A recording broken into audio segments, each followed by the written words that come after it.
Iran పైకి America, Israel ఇప్పటి వరకు 850కి పైగా తోమాహాక్ క్షిపణుల ప్రయోగం. అయితే ఇరాన్ పై అమెరికా, ఇజ్రాయెల్ బలగాలు మొదలుపెట్టిన దాడులు నెల రోజులకు చేరుకున్నాయి. వాటికి ధీటుగా ఇరాన్ సమాధానం ఇస్తూనే ఉంది. యుద్ధం ప్రారంభమైన నెల రోజులు అయినప్పటికీ ఉద్రిక్తలు ఏమాత్రం తగ్గుముఖం పట్టడం లేదు.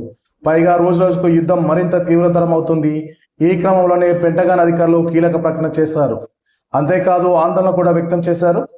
అదేంటంటే యుద్ధం ప్రారంభించిన నాటి నుంచి నేటి వరకు నెల రోజుల్లో అమెరికా 850కి పైగా తోమాహాక్ క్షిపణులను ప్రయోగించినట్లు వెల్లడించారు.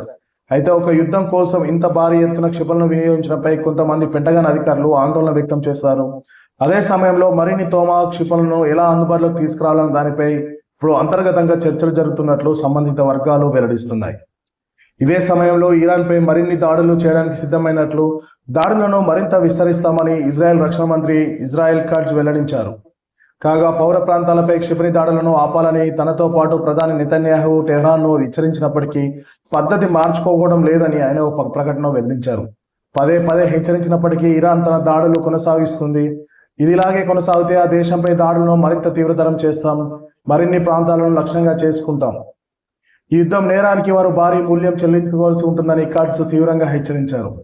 ఈ మేరకు టెహ్రాన్లోని బాలిస్టిక్ క్షిపణులు, ఇతర ఆయుధాల తయారీ స్థావరాలను తాము లక్ష్యంగా చేసుకొని దాడులు చేస్తున్నామని ఇజ్రాయెల్ సైన్యం శుక్రవారం ప్రకటించింది.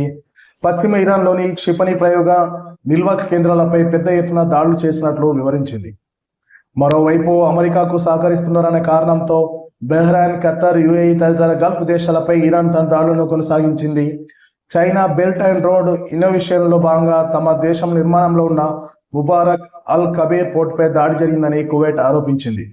కాగా గల్ఫ్లో చైనా అనుబంధ ప్రాజెక్టుపై దాడి జరగడం ఇది మొదటిసారి కాదని కువైట్ తెలిపింది.